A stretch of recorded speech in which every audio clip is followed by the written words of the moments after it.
You might find yourself wondering where you fall on the spectrum of the anxious, secure, or avoidantly attached. And if you're not yet sure, let me share what it looks like to be an anxiously attached individual while going through a breakup and see whether you can relate, feel suffocated, or pretty much indifferent. The anxiously attached is the one that I can speak to the most because I have lived it again and again, and frankly, again. I want to talk about the stages of grieving in a relationship as an anxiously attached individual today.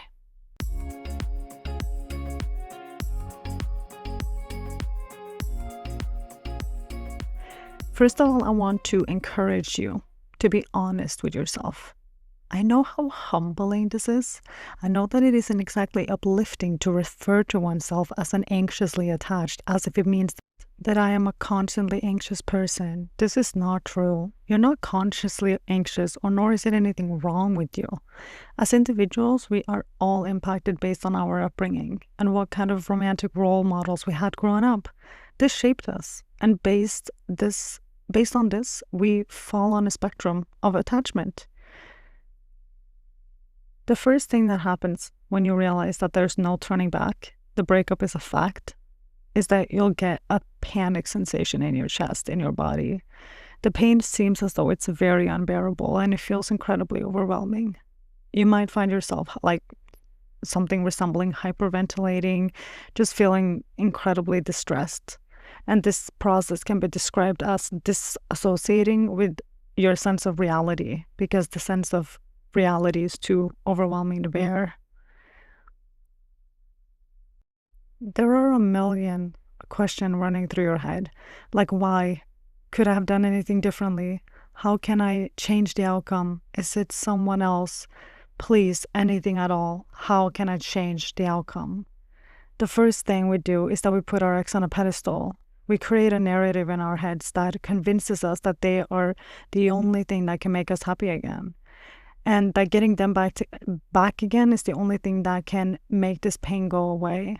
And also it's like this internal ego that we really, really need to feed, because we don't want to feed into this underlying belief that we have that we're not good enough. And for every time someone is leaving us, we get this more or less confirmed. So we're battling this egotistical feeling of not being chosen, of kind of getting this confirmation that like, okay, so we weren't good enough. We're always abandoned. Like, why aren't I a priority? Why aren't I a choice? The denial is very dominating in the beginning stages of grieving, and the hope is what is getting us from one day to the next.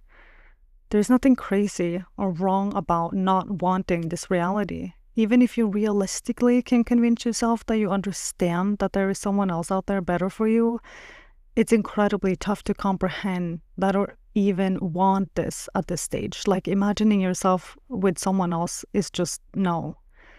I find it helpful to tell myself the following. I understand that there might be someone better for me, but right now I acknowledge that all I want is for them to come back to me. I want this because the good memories are very front and center, and it's okay for me to want that right now. My encouragement to you who find yourself in this situation is to get to acceptance as fast as possible. Get to acceptance as fast as possible. I understand that you want them back. I understand that you're in pain. I understand that you cannot picture yourself with anyone else right now. And I understand that it's extremely tempting to fall into the trap of rebounding or latching on to someone else. Yet get to acceptance as fast as you possibly can. It is over for a reason, and although you don't see it right now, it will make sense with time.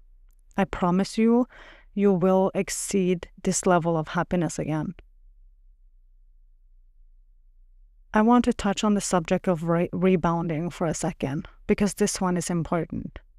Remember how I spoke about the frequencies we operate on earlier? The anxious and the avoidant are the same frequency, so they attract each other.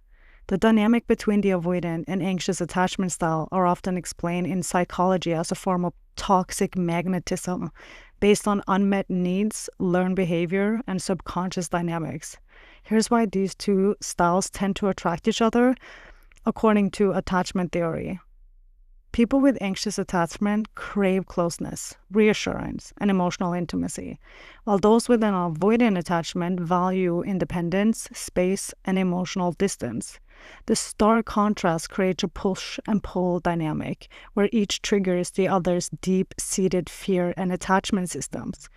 The anxious partner fears abandonment and works hard to seek connection. The avoidant partner fears overwhelm and withdraws and maintains space. This distance reinforces each other's fears, keeping them locked in a cycle. I know, so strange and seemingly counterproductive. Yeah, here we are. You have to heal to attract the kind of person you desire. Or at least you have to be self-aware enough to understand where you fall on a spectrum and to understand your triggers so that you can better navigate them with time. I'm not saying understand this and automatically you're just living by it. It takes time, it takes practice, and it takes a patient partner to learn to go through this process with. And it goes both ways. Both parts need to be incredibly patient with one another because you're trying to understand how their deepest insecurities are so triggered every time you go into a territory of communication that they're not comfortable with because they have never had that space to begin with. It's a brand new territory that they have never navigated before, and you're going to do this with each other. And it's actually quite beautiful if you look at it that way. But both parties have to be a part of that journey. If only one person in the relationship, which often tend to be the anxious, is the only one who is willing to do the work to be more secure in a relationship dynamic, then it's not going to work out. Both parties need to be involved and actively choose to continue to work on the relationship, despite the fact that they have an attachment that makes them want to run away and push their partner away.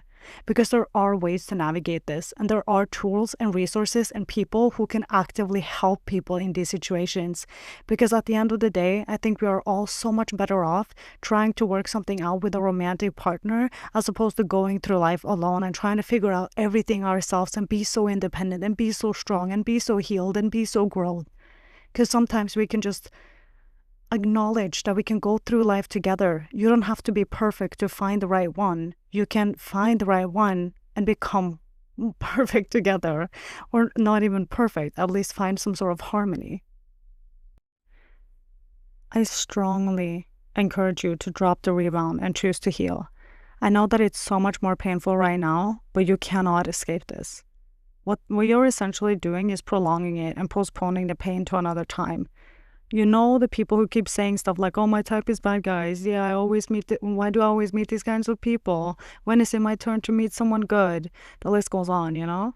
Essentially, what we're actually seeing here is that said individuals have never healed their trauma wounds and continue to attract people who operate on their frequency, something that's familiar to them in some sort of way.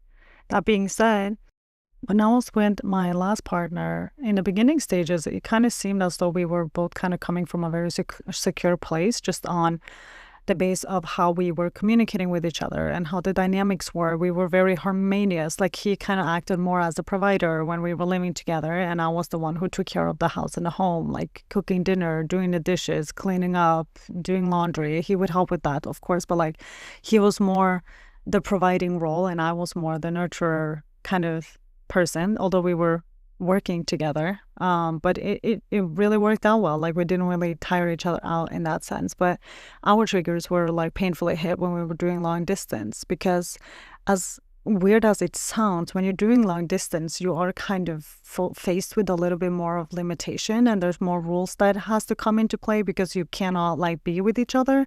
I don't mean like rules in a sense that like there's other limitations than what's normal in a relationship dynamic, but like, you now have to kind of set aside time to be on FaceTime or talk or be available, and there's just so much of the intensity and the love of the intimacy that is gone because like you cannot feel the other person. And that triggered a lot for both of us, and that eventually ended with us having to end the relationship.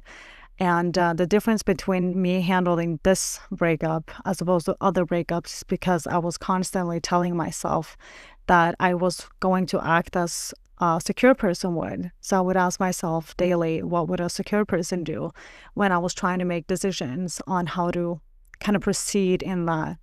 Because it was way more important for me to be in the right relationship than to go through the wrong one again. And if he couldn't deal with long distance relationship, then chances are that we weren't going to make it long term anyways. It was a really good test, essentially. There are other really painful factors that comes with dealing with a breakup, such as when they start to treat you differently. Although you're broken up and that makes sense, yet it comes as a shock on our bodies when in my situation, like the girlfriend privileges are taken away. Even if we can comprehend why, something I struggle with as I'm recording this is to get to indifference. Like, how can this person that I am so in love with become someone I am indifferent about? No hate, no love, just not it, not the one. Someday he'll just be someone that I used to know. I have people like that in my life now that used to be everything to me, but now it's just a distant memory from years and years ago. I wouldn't even stop them on the street, to be honest with you. And I find it scary to get to this point with this person, because right now all I want is for this fling of mine to be my forever, because that means that I'm done looking. He is it, because he was great. But that's not the reality, and that's not what he wants. And that's why I am getting to acceptance as fast as possible, because this is so important. I can create a picture-perfect narrative in my head about what it was, but it doesn't change the narrative. It doesn't change the situation I am. Not to mention the fact that men tend to feel an immediate relief and go out and about more than they would when they were in the relationship. And this triggers an anxious fear and jealousy in knowing that they might be out with someone else. Meanwhile, we cannot even fathom being with someone new. Having to, quote unquote, survive the firsts without them is a really painful process. Have you ever found yourself just checking their location just to be gut-wrecked by what you can or cannot see? They're not at home at 4 a.m. on a Saturday night? Ouch. And immediately when I do check, I ask myself, like, why do I even check? We check because we don't want to believe that they're capable of moving on so fast. But what we don't know is that we cope differently. Like I said, they get a sense of immediate relief and go rogue, whereas women tend to grieve the loss right away. And when we're done grieving, we're done, while men revisit the grief after a period of being apart.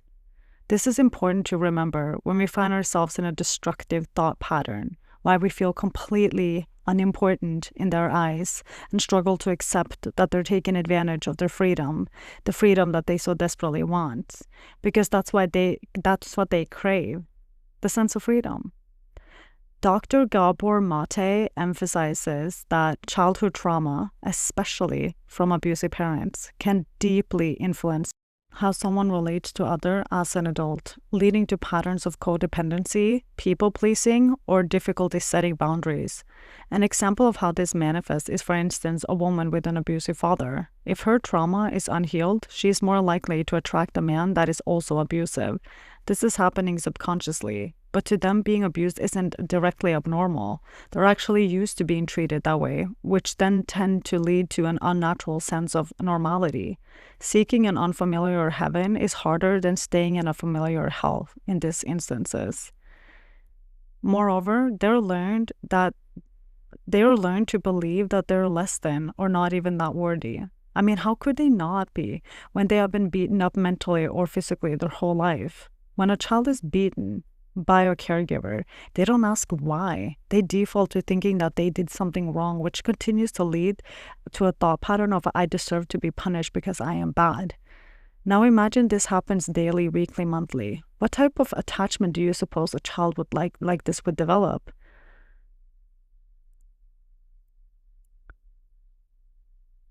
The absolute fastest way to move on is cutting contact. But as denial is a part of the grieving process, you can allow yourself some time to stay in touch until it simply hurts more to be in contact with them than to cut it. At least that's been my strategy. I very often default into feeling as though that life is very unfair, situations is unfair, and you look in one direction and some people are just having incredible relationships and making it work, yet you're just constantly finding yourself in a loop. And it is in those instances that this particular video by Matthew McConaughey has been incredibly helpful to me. Life is not easy. It is not. Don't try to make it that way. Life's not fair. It never was. It isn't now, and it won't ever be. Do not fall into the trap, the entitlement trap, of feeling like you're a victim. You are not. Get over it. Get on it. And yes, most things are more rewarding when you break a sweat to get them. The time I was really suffering going through a breakup, cutting contact was seemingly impossible. Did I say impossible? I meant impossible. I just could not. Man, looking back at that, I'd almost get a little bit sad because it reminds me of how low I was and how less I was thinking of myself. Somehow I have wondered if I got lucky or if God's plan were just for us to get back together back then. But it did take a year. We were apart for a year. And my motivation throughout that year was the self-help journey and to get a personal life coach. And all of that was to get myself in a position to get back together with my ex. Like, I realized that doesn't sound like a healthy motivation. And maybe it isn't, but it did get me there. You know what I mean? But I definitely do not want this to be the moral of the story, or for someone to get kind of hooked up on is the fact that you might actually have someone come back and actually do want to get back together with you, because I don't think that that is the case more often. I think there are rare occasions when maybe you might not have kind of completed what was meant to kind of come from that, or whatever you were meant to learn from this person or the situation, you know, like if there's a bigger plan and everything is connected to each other, then yeah, sometimes maybe that's what's meant to be. But overall, I don't think that it's healthy to be thinking that you will get back together. I think it's way better to get into the mindset of understanding that the relationship is over and what's meant to be will be, but go forward with the mindset that you won't get back together. Because if it's meant to be, they will come back. You don't have to do anything. You don't have to fight anything. You don't have to wait. You don't have to always be available just in case they come back. Because if it's meant to be, it will be. It will be 100%. There's no doubt about that.